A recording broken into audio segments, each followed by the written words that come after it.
आज मु बनई ओडिया मानकर सबुठु प्रिय पिठा हूँ मालपुआ। तो मालपुआ बनइबार सबुठु सहज उपाय और यहाँ हूँ कदली मालपुआ। तो पूरा नरम तुलतुलिया केमती बनइबो कदली मालपुआ। तो चलतु देखा। तो नमस्कार, टीसीएस कुकिंग चैनल को आपण मानक स्वागत करुच्ची। तो चलते देखा नरम तुलतुलिया कदली मालपुआ केमती बनइबा।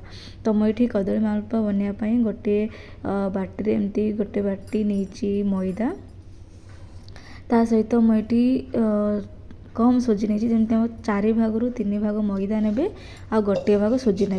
तो मुझे 3 भाग मैदा नहीं आ गोटे भाग सोजी नहीं। सोजी बेसी ने तो गोटे भाग सोजी ने जमी भल आस सोजी बेसी नेले सीटा पिठा भल आसेनी मालपुआ पिठा भल हुए। तापर मुझे 2टा कदली नहीं। तो गोटे बाटी मैदा पाई मुझे 2टा कदली नहीं। मोर ये गोटे बाटी मैदा निहाती 200 पाखापाखि हम। तो से 2टा कदली मुझे कदली को भल भाव छड़ी गोटे ग्राइंडिंग जार नहीं जाइए। ता सहित चीनी मुझे 3 चामच 3 छोट छोट चामच 3 चामच नहीं। तो ताकू मैं कौन करना क्षीर देकी यहाँ हूँ सीझा क्षीर। तो रूम टेम्परेचर जो क्षीर ठंडा थाए से क्षीर देवे। फ्रिज वाला क्षीर देवेनि। जब फ्रिज्रे क्षीर देवे तो गरम करके देदेवे। तो यहाँ सीझा क्षीर रूम टेम्परेचर थिला। तो ताकू मुझे ग्राइंडिंग कर आनी देख कदली आउ चीनी क्षीर को मिसेकी मुझे ग्राइंडिंग करदेली भलसे। तापर एबे कौन करी ना जो मैदा और सोजी रखी से मिसेकी गलई देवी।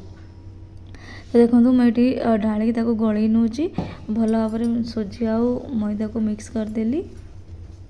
आ कौन करें ना ये स्वाद अनुसार लुण देवे। कहीं लुण नदेले तार टेस्ट भल आसी न था। खाली चीनी देकी कले जो भल लगे। तो स्वाद अनुसार लुण देवे।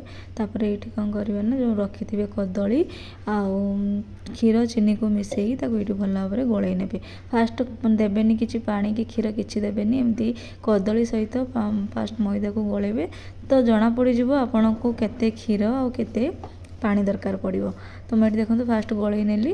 तो देखो मोर पूरा गलई गला ये मोर कम क्षीर कम बा पानी लगे। मुझे क्षीर देती। तो आपण पाखे जब क्षीर ना तो आप पानी देकी भी करें। मुझे सीझा क्षीर नहीं अल्प अल्प क्षीर देकी पूरा भल भाव गलई नौ। देखो पूरा भल भाव मुझे गलई नौ अल्प अल्प क्षीर देकी। तो क्षीर देले ना मालपुआर टेस्टा बहुत भल आसी थाए। पूरा सफ्ट सफ्ट भी हुए और क्षीर टेस्ट बहुत भल आसे पानी ठू। तो आप चेष्टा करेंगे कि क्षीर दवापाई। तो ताहले जाकि मालपुआ आपनकर टेस्ट हम। तो देखो मुझे भल भाव गलई नौ क्षीर देकी। तो आपड़ एमती घरे बनातु और समस्त को खावा को दिंतु। जदि एबे जाए मो चैनल को सब्सक्राइब करना प्लीज़ सब्सक्राइब कर दिंतु, लाइक कर दिंतु और कमेंट रे निश्चित जनातु केमिति हेची मो रेसिपी। तो ये मुझे भल भाव देखो क्षीर देकी भल भाव गलई नौ। तो आप हाथ में गलैबे ना तो आप गलैबा थी जगह तो से गलई ने कि हाथ में गलैले ना भल भाव गलई हो जाए। देखो यही कन्सिस्टेंसी आप रखिए एमती पतला ना मोटा करेंगे ना बेसी पतला करेंगे एमती ही रखिए। तो एबे कौन करी ना मुझे भल भाव गलई गुला नहीं आपको अध घंटे रेस्ट देदेवी। तो आपड़ चाहिए 15 मिनिट करें बाकी अध घंटे जिते भी आप रेस्ट देवे ना से बेटरटा आमर फुलिले तो पिठा आमर मालपुआ पिठा बहुत पूरा फुला फुला मालपुआ पिठा हम। तो मुझे कौन करी ना अध घंटे रु 1 घंटा भितर मुझे घोड़े रखी थी। तापर ये मु सीरा बनाऊँगी। सीरा बनवाई मुझे चीनी नहीं आ 1 कप चीनी रे आप 1.5 कप पानी ने। 1 कप चीनी होती तो आप 1.5 कप पानी ने। तो मुझे 1 कप चीनी नहीं 1.5 कप पानी नहीं। तो आपको भल भाव में सीरा बनईनेबी। तो चीनी सीरा को आप मोटा रखिए। मालपुआ पिठार चीनी सीरा मोटा रही से सीराटा ना पिठा भितर पशे निये माने जिते पतला चाहिए जिते पतला रखिए। तो ये मुझे कौन करी ना जो गुजराती अलैच को मुझे 3टा छेचिकी कुटिकी पकई। तो जदि आपण मन पाखे केसर अच्छी तो केसर आप पकई पारे तार कलर बहुत भल आसी था केसर देले। मो पाखे केसर नाला तो मुझे खाली अलैच देके पकई। देखो मोर ये सीरा बनी आसला और सीरा को ना हाथ को तर ने नहीं कि देखिए जमी खसरा खसरा टाइप लगुव माने चिपचिपा टाइप लगुव सेमती ही जानवे से भाया ही रखिए सीरा। ये तार उठेवा जाए रखिए जमी 2 तार 3 गोटे तार 2 तार उठे। तो सेमती जानवे कि सीरा सेमती करें मोटा। ତ ଯେମିତି ହାତରେ ଦେବେ ଚିପଚିପା ଲାଗୁଥିବ। ଦେଖନ୍ତୁ ମୁଁ ହାତରେ ଦେଇଛି ମୋତେ ଚିପଚିପା ଲାଗୁଛି। ତ ସେଇ ଚିପଚିପା ଲାଗିବା ପର୍ଯ୍ୟନ୍ତ ଆପଣ ଚିନିଟାକୁ ଶିରା କରିବେ। ତାପରେ ଦେଖନ୍ତୁ ମୁଁ ଏଇଠି ବନ୍ଦ କରିଦେଉଛି। ଏମିତି ପତଳା ଶିରା ରଖିବେ, ତାହେଲେ ଯାଇକି ମାଲପୁଆ ଭିତରେ ଚିନି ଶିରା ବହୁତ ଭଲ ଭାବରେ ପଶିବ, ବହୁତ ଭଲ ନରମ ବି ହେଇଯିବ।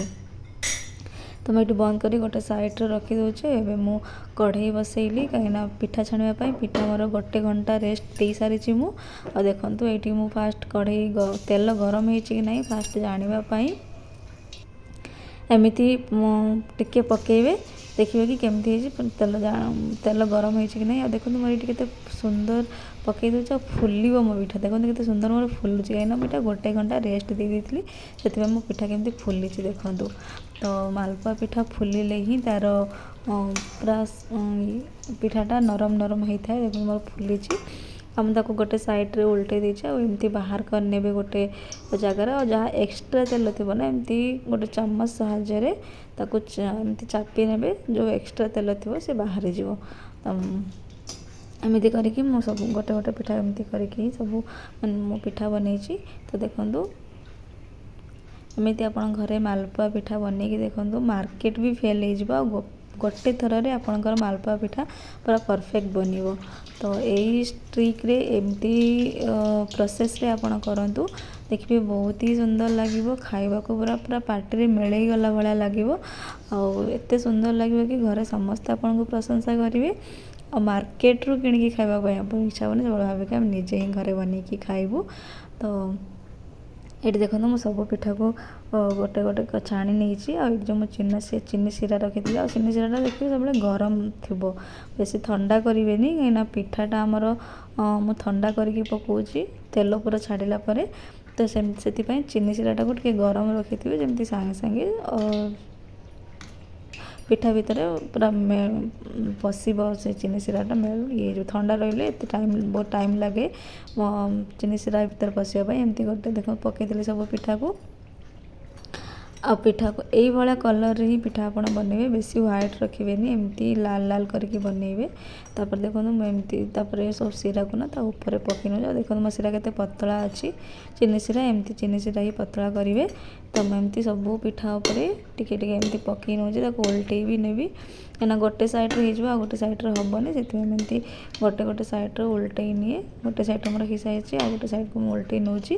ତ ଏମିତି ହିଁ ଆପଣ ମାଲପୁଆ ପିଠା ବନାନ୍ତୁ, ଦେଖିବେ ମାର୍କେଟଠୁ ବି ଘରେ ଆପଣ ବହୁତ ଭଲ ଭାବରେ ଆଉ ବହୁତ ଇଜି ଉପାୟରେ ବନେଇ ପାରିବେ। ସମସ୍ତେ ଖାଇକି ଘରେ ଆପଣଙ୍କୁ ବହୁତ ପ୍ରଶଂସା କରିବେ କି ବହୁତ ହି ଟେଷ୍ଟ ହେଇଥିଲା। ମୁଁ ତ ନିଜେ ଫାଷ୍ଟ ଟାଇମ୍ ବନେଇଥିଲି, ବହୁତ ହି ମୋର ଟେଷ୍ଟ ଲାଗୁଥିଲା।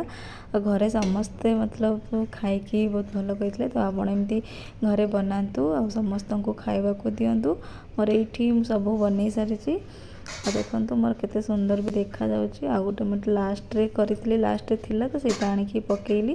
ଆଉ ସେଇଟା ଦେଖନ୍ତୁ କେତେ ସୁନ୍ଦର ଫୁଲିଛି। ଆଉ ମାଲପୁଆ ପିଠା ଯଦି ଫୁଲିଲା ତ ସେଇଟା ବହୁତ ହି ସୁନ୍ଦର ନରମ ହେଇଥାଏ, ପୁରା ନରମ ତୁଳୁତୁଲିଆ ଯେମିତି କୁହନ୍ତି ସେମିତି ହିଁ ହେଇଥାଏ। ତ ମୋର ଏଠି ସବୁ ମାଲପୁଆ ପିଠା ଫୁଲିଥିଲା, ସେଥିପାଇଁ ସବୁ ପିଠା ମୋର ନରମ ହେଇଥିଲା। କଦଳୀ ମାଲପୁଆ ପିଠା ତ ଖାଇବାକୁ ବହୁତ ହି ଭଲ ଲାଗେ, ଘରେ କରିକି ଖାଆନ୍ତୁ।